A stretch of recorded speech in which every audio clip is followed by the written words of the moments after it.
कैसे हैं आप लोग? आई होप कि बिल्कुल घर जैसे हैं। नहीं है तो आदत डाल लीजिए, जीवन में छोटी-बड़ी समस्याएँ तो आती ही रहती है।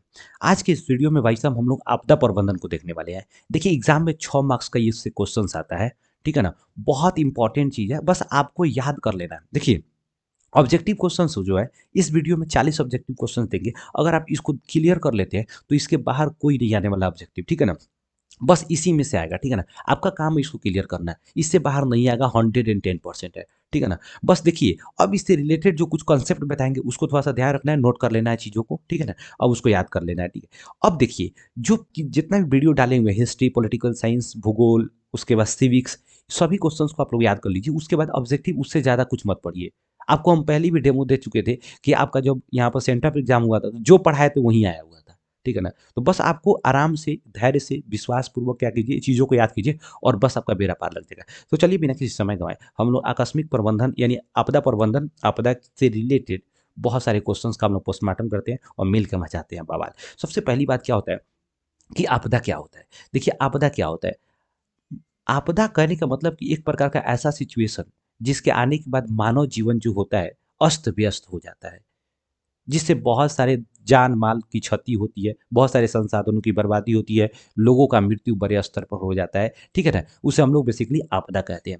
दूसरी बात कि आपदा कितने प्रकार का होता है? देखिए आपदा 2 प्रकार का होता है। एक प्राकृतिक आपदा होता है, प्राकृतिक आपदा, ठीक है ना? और दूसरा जो होता है मानव जनित आपदा। एक मानव जनित आपदा, मानव जनित आपदा।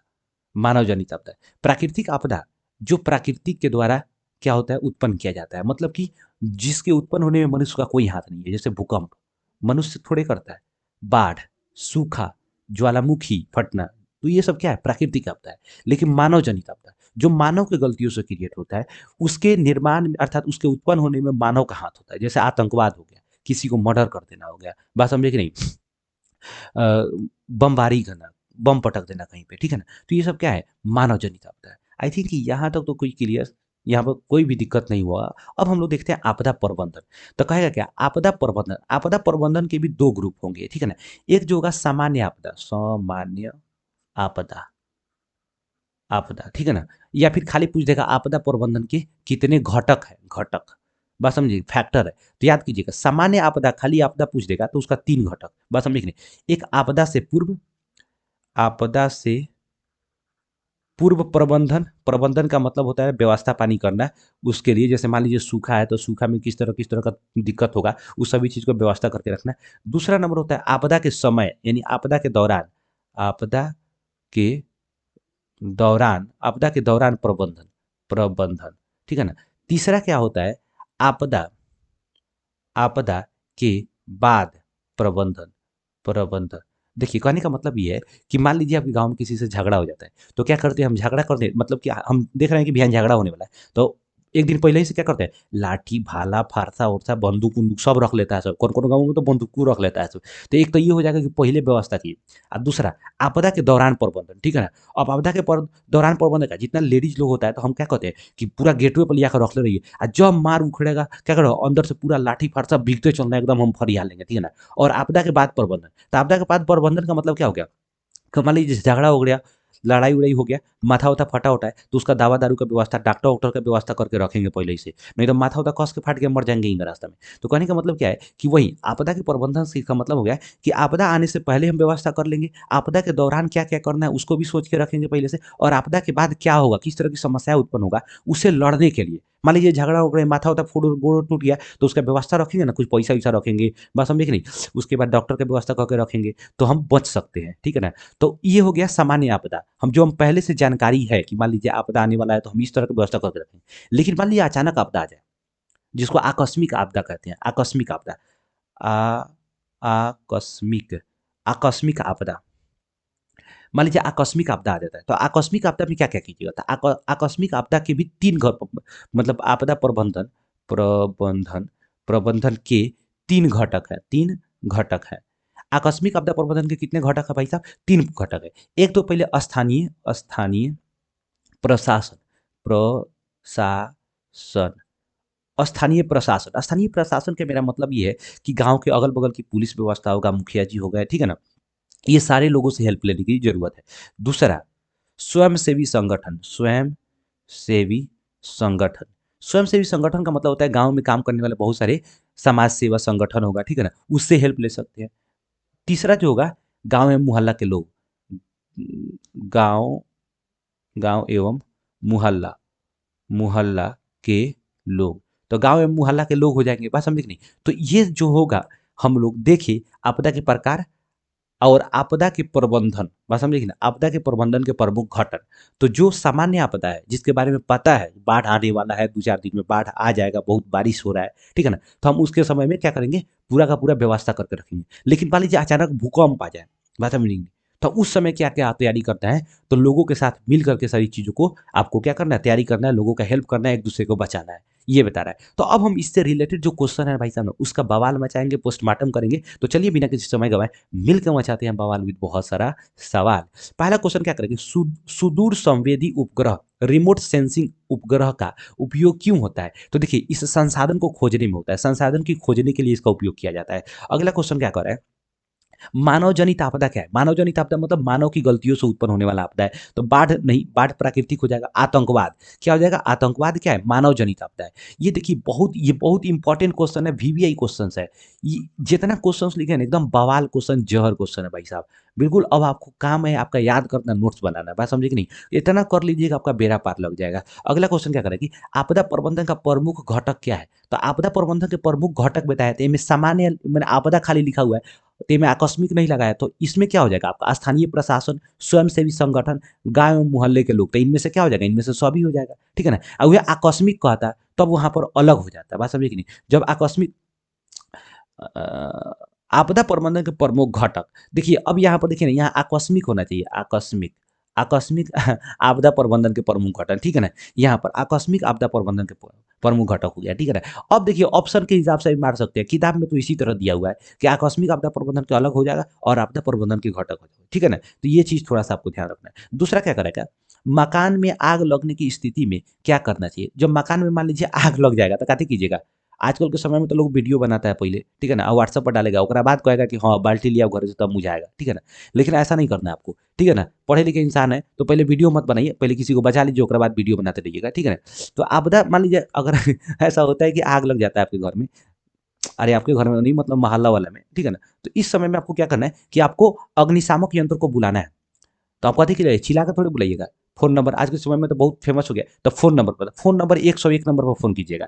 माने कहने का मतलब ये पुलिस को फ़ोन करना है तो 100 नंबर पर फ़ोन कीजिएगा।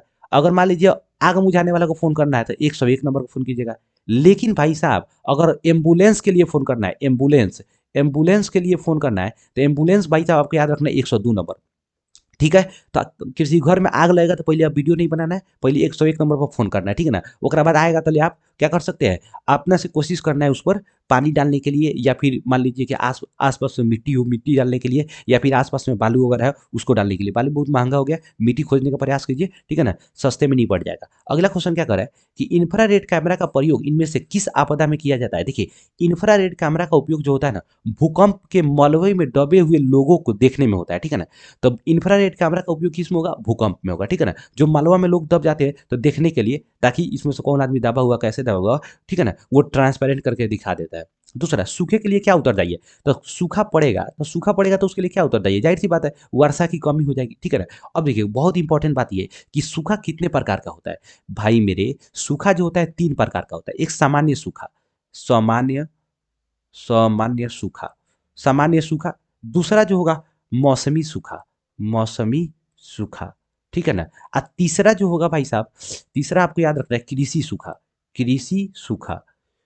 कहेगा क्या, इन तीनों में सबसे खतरनाक कौन है? तो याद रखिएगा कृषि सूखा सबसे खतरनाक है, ठीक है? तीनों में सबसे खतरनाक सूखा कौन सा है? तो कृषि सूखा। अगला क्वेश्चन कह रहा है क्या, निम्नलिखित में कौन संचार सेवा का अंग है? तो संचार सेवा का अंग क्या होगा? समाचार पत्र, टेलीविजन, टेलीफोन, वेरी गुड, इनमें से सभी हो जाएगा। संचार सेवा का अंग क्या मतलब क्या है कि हमारी इन्फॉर्मेशन को दूसरे तक पहुंचाने वाला कौन सा अंग होगा? तो हम टेलीफोन से भी कोई बात किसी को फोन करते हैं, समाचार पत्र से भी, टेलीविजन से भी, ठीक है ना? तो इनमें से सभी हो जाएगा, ठीक है ना? प्रमुख कहेगा तो सार्वजनिक टेलीफोन हो जाएगा। करेगा सर्वाधिक भू संकलन प्रवण राज्य कौन सा है? भू संकलन का मतलब वैसा राज्य जहाँ पर, या फिर वैसा जगह जहाँ पर हमेशा मिट्टी जो होता है ना स्लाइड करते रहता है, हमेशा मिट्टी भड़कते रहता है, बस हम नहीं, कभी पहाड़ गिर जाएगा, कभी इस तरह की चीजें। तो ऐसा भू भूस्खलन जो होता है सबसे ज़्यादा पहाड़ी इलाका में होता है। तो यहाँ ऑप्शन में सबसे ज़्यादा पहाड़ी क्षेत्र कौन है? उत्तराखंड है। आप नहीं सुनते उत्तराखंड में भयंकर बाढ़ आया हुआ था उस समय, कितना लोग मर गया, कितना घर दहा गया, बात समझे कि नहीं? तो हमेशा यहाँ पर क्या होता है, कभी पहाड़ गिर जाएगा, कभी बाढ़ आ जाएगा, बादल फट जाएगा, बड़ी भयंकर होता है ऐसा, ठीक है ना? अगला क्वेश्चन क्या कर रहा है कि बिहार का कौन सा भाग सर्वाधिक सूखा प्रवण है? बिहार का कौन सा भाग सबसे ज्यादा सूखा होता है? तो देखिए बिहार के उत्तर बिहार अगर कहेगा ना, उत्तर बिहार, तो उत्तर बिहार में भाई साहब बाढ़ सबसे ज्यादा आता है। उत्तर बिहार में कहाँ आता है बाढ़? सबसे ज्यादा बाढ़ कहाँ आता है? तो उत्तर बिहार में। आप कहेगा क्या सूखा सबसे अधिक कहाँ होता है? तो सूखा मेरे भाई दक्षिण बिहार में सबसे ज्यादा आता है। दक्षिण बिहार, दक्षिण बिहार में सूखा सबसे ज्यादा आता है। तो सूखा सबसे ज्यादा दक्षिण बिहार में, बाढ़ सबसे ज्यादा उत्तर बिहार में, ठीक है ना? अब वही कहेगा का बाढ़ों का देश किसे कहा जाता है? तो बाढ़ों का देश कहा जाता है भाई साहब बांग्लादेश को, ठीक है ना? भूकंप को देश जापान को, ठीक है ना? तो यहाँ पर क्या होगा, सूखा कह रहा था, सूखा दक्षिण बिहार में हो जाएगा, ठीक है? अगला, मलबे के नीचे दबे लोगों का पता लगाने के लिए क्या, अभी जस्ट बात की कि मलबे के दबे नीचे के लिए इंफ्रारेड कैमरा का उपयोग किया जाता है, ठीक है ना? कहेगा क्या कि भूकंप को मापा जाता है, बात समझे कि नहीं? तो भूकंप को मापने के लिए किस स्केल का प्रयोग होता है? तो रिक्टर स्केल का, रिक्टर स्केल। तो भूकंप को मापने के लिए रिक्टर स्केल बहुत इंपॉर्टेंट है, याद रखिएगा। दूसरा कहेगा क्या, भूकंप, यहाँ पर याद रखिएगा, भूकंप को ये तो मापने के लिए रिक्टर स्केल का, उसके तीव्रता मापने के लिए रिक्टर स्केल का। अब को भूकंप को बात समझे कि नहीं, मापने, मापने के लिए सिस्मोग्राफ का, सिस्मोग्राफ। अब भूकंप की तीव्रता मापने के लिए, तीव्रता, तीव्रता तब रिक्टर स्केल पर मापते हैं। तो भूकंप मापने के लिए सिस्मोग्राफ का, ठीक है ना, सिस्मोग्राफ का। अब भूकंप की तीव्रता मापने के लिए रिक्टर स्केल का, रिक्टर स्केल, ठीक ना? तो रिक्टर स्केल का, ठीक है ना? आप कहेगा क्या मलबे में दबे लोगों को पता लगाने के लिए? तो इंफ्रारेड का। अगला क्वेश्चन क्या कर रहा है, निम्नलिखित में से कौन प्राकृतिक आपदा है?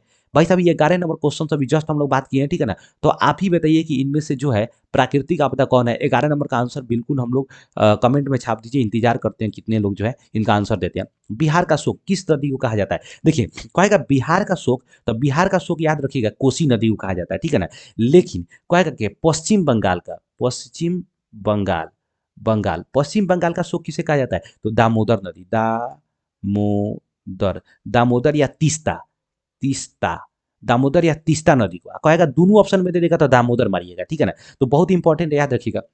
वही कहेगा क्या, वो कहेगा असम, असम, असम का माने असम का जो है शोक किसे कहा जाता है? तो असम का शोक किस नदी को कहा जाता है? तो ब्रह्मपुत्र नदी को, ब्रह्मपुत्र, ब्रह्मपुत्र नदी को। अब वही कहेगा क्या, गुजरात का शोक, गुजरात, गुजरात का शोक याद रखिएगा नर्मदा, नर्मदा नदी को गुजरात का शोक कहा जाता है, ठीक है ना?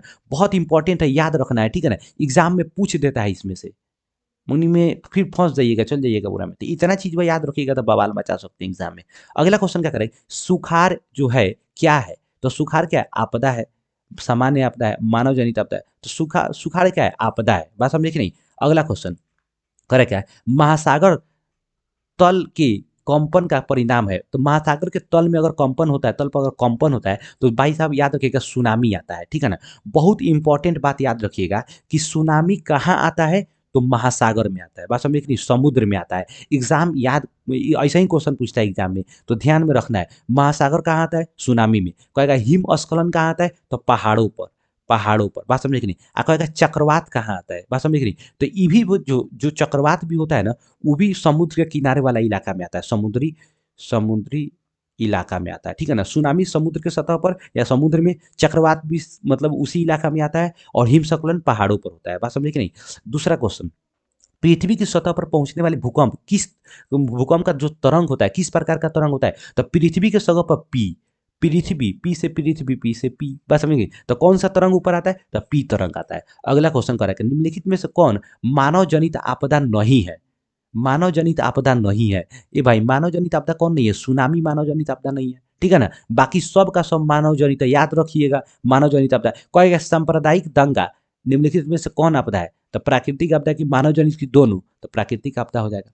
चले मानव जनित आपदा हो जाएगा, ठीक है ना? अगला बात करेगा, बाढ़ के समय लोगों को निम्न में से किस स्थान पर जाना चाहिए? ए भाई बाढ़ के समय आएगा तो कहाँ जाइएगा? उच्च भूमि वाले स्थान पर जाइएगा, बिल्कुल। दूसरा क्वेश्चन क्या करे कि सुनामी प्रमुख कारण क्या है? सुनामी का प्रमुख कारण क्या होता है? तो समुद्र में भूकंप आना, पृथ्वी द्वीप पे भूकंप आना, स्थलीय क्षेत्र में। तो यहाँ समुद्र में जब भूकंप आएगा तो सुनामी आएगा। अगला क्वेश्चन, सुनामी किस स्थान पर आता है? तो समुद्र में आता है। ये वीवीआई क्वेश्चन है, याद रखिएगा। अगला क्वेश्चन कर रहा है, संचार का सबसे लोकप्रिय साधन क्या होगा? सार्वजनिक टेलीफोन। अभी तो मोबाइल हो चुका है, लेकिन आपके बीटीबीसी के हिसाब से सार्वजनिक टेलीफोन है, ठीक है ना। अगला क्वेश्चन कर रहा है, निम्नलिखित में से कौन प्राकृतिक आपदा नहीं है? ये यार बहुत इंपॉर्टेंट है, 21 नंबर क्वेश्चन खुद से देख लो। प्राकृतिक आपदा ये सब बताएंगे नहीं हम, ठीक है ना। दूसरा क्वेश्चन, भारत में अत्यंत विनाशकारी भूकंप कब आया था? देखिए, इससे रिलेटेड आप 4 क्वेश्चन याद रखिएगा। इसमें रिलेटेड अगर 4 क्वेश्चन याद रख रहे हैं ना, तो बिल्कुल आपका एग्जाम का बेड़ा पार लग जाएगा। कहेगा अत्यंत विनाशकारी भूकंप, तब भूकंप कहेगा तो 1964 में या 34 में सबसे अत्यंत विनाशकारी भूकंप। तो भूकंप के लिए कौन सा वर्ष याद किया जाता है? 1934 में सबसे ज्यादा आया था। आ कहेगा सूखा, तो सूखा के लिए सबसे भयंकर तो 1966 ईस्वी में, ठीक है, याद रखिएगा। उसके बाद कहेगा सुनामी के लिए सबसे भयंकर कौन सा वर्ष माना जाता है? तो 24 दिसंबर दिसंबर 2004 ईस्वी को, ठीक है ना। आ कहेगा चक्रवात, चक्रवात के लिए सबसे फेमस कौन सा है? तो 9 अक्टूबर 2000, ना 1999।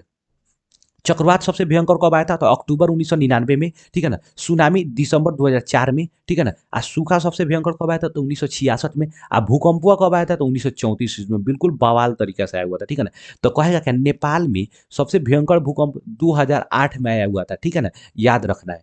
अब देखिए, इससे रिलेटेड एक और क्वेश्चन पूछेगा, कहेगा क्या कि पृथ्वी के अंदर जिस स्थान पर भूकंप का पहली तरंग झटका यानी भूकंप का पहला झटका महसूस किया जाता है, तो पृथ्वी के अंदर क्या कहते हैं? तो भूकंप केंद्र। पृथ्वी के अंदर भूकंप केंद्र, क्योंकि भूकंप जो शुरू होता है पृथ्वी के अंदर से, ठीक है ना। लेकिन पृथ्वी के ऊपर वह स्थान जहां पर भूकंप का पहला झटका महसूस किया जाता है, उसे हम कहते हैं अधिकेंद्र। उसे क्या कहते हैं? अधिकेंद्र। अधिकेंद्र, अधिकेंद्र का मतलब ऊपर, ठीक है ना। अब भूकंप केंद्र का मतलब भूकंप नीचे से शुरू होता है, इसलिए भूकंप केंद्र। तो पृथ्वी के अंदर का वह स्थान जहां पर भूकंप का पहली झटका महसूस की जाती है, भूकंप केंद्र। पृथ्वी के ऊपर वह, पृथ्वी के सतह के ऊपर वह स्थान जहां पर भूकंप के पहली झटका महसूस की जाती है, अधिकेंद्र कहलाता है, ठीक है। नेक्स्ट हम लोग अगला करें, नदियों में बाढ़ आने का प्रमुख कारण क्या होगा? देखिए, जल की अधिकता, वर्षा की अधिकता, नदी की तल में अवसाद का जमाव। देखिए, इनमें से तो सभी है, लेकिन देखिए इनमें से कोई नहीं है। ऑप्शन के हिसाब से मारिएगा। ये एग्जाम में क्वेश्चन पूछा हुआ है, ऑप्शन यही था। तो उस स्थिति में आप वर्षा की अधिकता मारिएगा। अगर इनमें से कोई नहीं है तो वर्षा की अधिकता मारिए। अगर इनमें से सभी लिखा रहता है तो इनमें से सभी मारिएगा, ठीक है ना। एक साल और इसी तरह क्वेश्चन पूछ दिया था, तो उसमें इनमें सभी दिया था, तो उनमें से इनमें सभी मारिएगा, ठीक है ना। तो एकदम बिल्कुल बवाल तरीके से आप जो है चीज़ों को समझिए और गर्दा मचाते रहिए भाई साहब। करा क्या, भूकंप केंद्र के ऊर्ध्वाधर, ऊर्ध्वाधर का मतलब सीधे ऊपर, पृथ्वी पर स्थित केंद्र को क्या कहते हैं? अभी जस्ट बात की कि पृथ्वी के ऊपर अगर केंद्र होगा तो उसे अधिकेंद्र कहेंगे। अब पृथ्वी के नीचे जो होगा उसे हम क्या कहेंगे? भूकंप केंद्र कहेंगे। अगला बात, क्वेश्चन क्या करें, भूकंप संभावित क्षेत्र में भवनों की जो आकृति होती है वो कैसा होना चाहिए? आयताकार होना चाहिए। बात समझेगी? जब भी भूकंप जिस एरिया में सबसे ज्यादा भूकंप आता है वहाँ आयताकार घर होना चाहिए। कहेगा भूकंपों का देश किसे कहते हैं? जापान को कहते हैं, ठीक है ना। वहाँ बहुत ज्यादा भूकंप आता है। बाढ़ क्या है? एक प्राकृतिक आपदा है। बाढ़ों का देश किसे कहते हैं भाई साहब? तो याद रखना है आपको, बांग्लादेश को कहते हैं। बाढ़ से सबसे अधिक हानि होती है फसलों को, भवनों को, पशुओं को, इस सबको होता है। बात समझे कि नहीं? यहाँ उपरोक्त सभी लिखेंगे। कह रहा है सूखा किस प्रकार का आपदा है? तो सूखा प्राकृतिक आपदा है। अगला क्वेश्चन क्या करेंगे, इनमें से मानव जनित आपदा, मानव जनित आपदा की याद रखना है आपको। यहाँ पर सांप्रदायिक दंगा हो जाएगा। इनमें से मानव जनित आपदा है, आतंकवाद भी, महामारी भी, तो इनमें से सभी हो जाएगा, ठीक है ना। तो यहाँ पर मानव जनित आपदा क्या हो जाएगा? सब हो जाएगा। अगला क्वेश्चन करेगा, बिहार का कौन सा क्षेत्र बाढ़ग्रस्त है? तो जब भी कहेगा बिहार का कौन सा क्षेत्र बाढ़ग्रस्त है, तो उत्तर बिहार, ठीक है ना।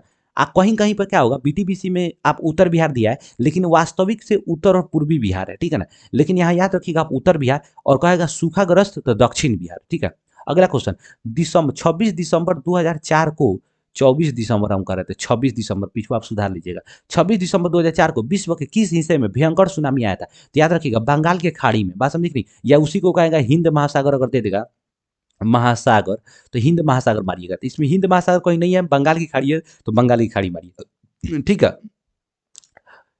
अब अगर कराए कि कृषि सुखाड़ होता है जल के अभाव के कारण, मिट्टी के क्षय के कारण, मिट्टी के नमी अभाव, तो यहाँ क्या होगा? जल के अभाव के कारण। कृषि सुखाड़ क्या होता है?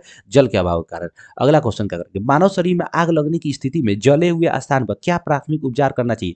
ठंडा पानी डालना चाहिए, गर्म पानी? तो सबसे पहले क्या डालिएगा भाई साहब? ठंडा पानी डालना चाहिए। अस्पताल पहुंचाना गर्म पानी, ये तो दूर की बात है, लेकिन पहले उसको ठंडा पानी डालना चाहिए ताकि तो वहाँ पर जो जलन होता है उससे राहत मिले। दूसरा करेगा, निम्नलिखित में से कौन मानव जनित आपदा नहीं है? माने मानव जनित आपदा नहीं है। तो मानव जनित आपदा, आतंकवाद, सांप्रदायिक, मानव जनित आपदा नहीं है। रेल दुर्घटना, आतंकवाद, सांप्रदायिक दंगा, रेल, इनमें से कोई नहीं। इसमें से कोई भी मानव, ये सभी का सभी मानव जनित आपदा है, ठीक है ना? तो मानव जनित आपदा नहीं है, बात समझे कि नहीं? तो इसमें से कोई प्राकृतिक आपदा होना चाहिए, तो यहाँ पर कोई नहीं है। अगला क्वेश्चन क्या है? सुखाड़ का कारण है। सुखाड़ का क्या कारण हो सकता है? जल का अभाव, ठीक है ना? नॉर्मल बात है, एग्जाम में हमेशा क्वेश्चन ये पूछा है। बाढ़ का प्रमुख कारण क्या होगा? जल की अधिकता, नदी तल तल पर मलबों का निक्षेप, वर्षा की अधिकता है। तो इनमें से सभी हो जाएगा। क्या हो जाएगा? इनमें से सभी। अगला क्वेश्चन क्या है कि सुनामी प्रभावित क्षेत्र में मकानों का निर्माण करना चाहिए। सुनामी प्रभावित क्षेत्र जो होता है ना, वो मकानों का जो निर्माण करना चाहिए, सागर से, सागर जो तट जो होता है ना, वहां से दूर रखना चाहिए, क्योंकि सुनामी आता है तो बहुत ज्यादा उससे प्रभावित होता है क्षेत्र। अगला क्वेश्चन क्या है? गुजरात का कक्ष प्रदेश के किस भूकंपीय पेटी में आता है? यानी याद रखिए, भारत में, भारत को कितने भूकंप के जोन में बांटा गया था? 5। कहेगा भारत को कितने भूकंप जोन में बांटा गया था? 5 जोन में बांटा गया हुआ है। कहेगा गुजरात का जो कच्छ है वो किस जोन में आता है? आपका 5 जोन में आता है, जोन नंबर 5 में आता है। कह रहा है सर्वाधिक बाढ़ प्रभावित देश कौन सा होगा? तब बांग्लादेश होगा। बात समझे कि नहीं? अगला क्वेश्चन क्या है? संसाधन की खोज एवं प्रबंधन के लिए किस उपग्रह का प्रयोग किया जाता है? तो सुदूर संवेदी उपग्रह का प्रयोग किया जाता है। भाई साहब, ये टोटल आपका जो है 40 क्वेश्चन बहुत ही इंपॉर्टेंट है, आपको याद रखना है, ठीक है ना? कभी कभी एग्जाम में क्वेश्चन क्या पूछ देता है कि आपको हम पहले ही बता देंगे, नागा अर्जुन सागर, ठीक है?